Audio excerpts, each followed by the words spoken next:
شروع اللہ کے بابرکت نام سے جو بڑا مہربان نہایت رحم والا ہے۔ السلام علیکم دوستو، میرا نام طلحہ ہے۔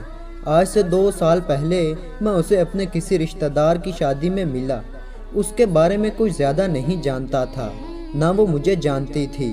ہم دونوں ایک دوسرے کے لیے ابھی بالکل انجان تھے۔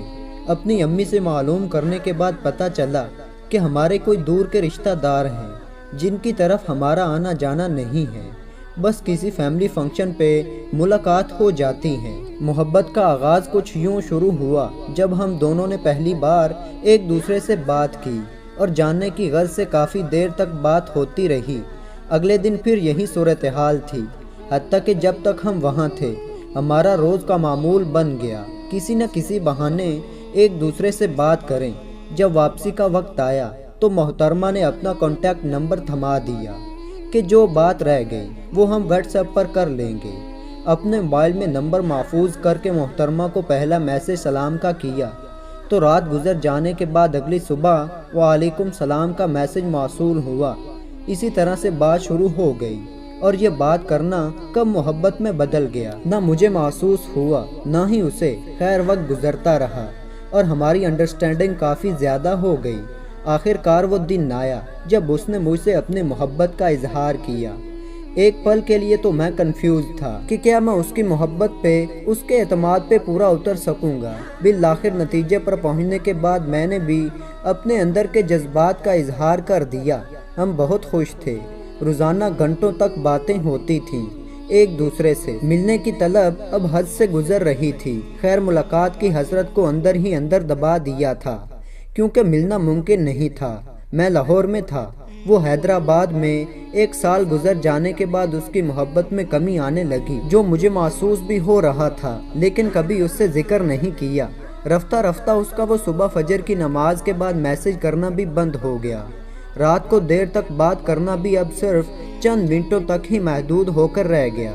پہلے جس کی آواز سنے بغیر گزارا نہیں ہوتا تھا، اب وہ میری آواز کو پسند بھی نہیں کرتی تھی۔ میں اس کے ساتھ مخلص رہا، کوئی شکوہ شکایت نہیں کی، بھلے اسے مجھ سے ہزاروں شکوے ہوں، پر مجھے کوئی شکوہ نہیں تھا۔ اس سے بے پناہ محبت تھی جو میں لفظوں میں بیان نہیں کر سکتا۔ وقت گزرا تو سوچا اپنی غلطی پوچھوں، کال کرنے کا سوچا، کال کی، محترمہ نے کاٹ دی۔ واٹس ایپ پہ میسج آیا، اکھڑے ہوئے الفاظ، بد لحاظ سا لہجہ جس کی مجھے توقع نہیں تھی۔ نہ جانے وہ الفاظ اور وقت مجھ پر بجلی کی طرح گرے۔ مجھے اس سے پہلی ملاقات کا وقت یاد آیا، اس کی وہ محبت یاد آئی جو اسے مجھ سے تھی۔ پھر اچانک یہ سب کہاں گیا؟ میں تو وہیں تھا لیکن وہ آگے نکل چکی تھی۔ پیچھے دیکھنا گوارا نہیں کیا۔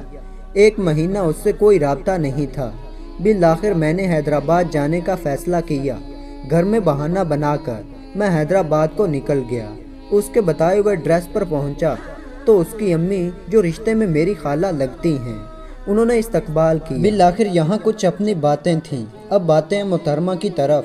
سفر سے تھکا آرا ننڈال میں بستر پر پڑا، اپنی قسمت کو کوس رہا تھا، وہ جس کا میرے بغیر گزارا نہیں ہوتا تھا۔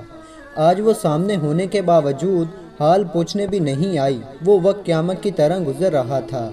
شاید اپنی زندگی میں اتنا دکھ نہیں دیکھا میں نے جو دکھ اور درد مجھے اس وقت ہو رہا تھا۔ اس سے بات کرنے کی کوشش کی مگر بے سود۔ 2 دن وہاں رہنے کے بعد آخری رات اس سے جانے کی اجازت مانگی۔ دراصل میں اس کے گھر سے نہیں، اس کی زندگی سے جا رہا تھا جس کا اسے بھی علم تھا۔ اس سے اصرار کیا کہ کیا ایسی وجہ بنی جو مجھے ان حالات میں آنا پڑا۔ آخر اس نے اپنی خاموشی توڑتے ہوئے بولنا شروع کیا۔ اس کی پہلی محبت جس کا ذکر اس نے مجھ سے نہیں کیا تھا، وہ محبت جو اسے چھوڑ کر چلی گئی، دھوکہ دیا، اب وہ واپس آ چکی تھی۔ میری محبت شاید اس کے سامنے ویسی نہ ہو جیسی اسے کوئی پہلے کرتا تھا، میرا صرف استعمال کیا گیا۔ جبکہ میں نے محبت کی، اس کی پہلی محبت کے پاس وہ سب کچھ تھا جو اسے چاہیے تھا۔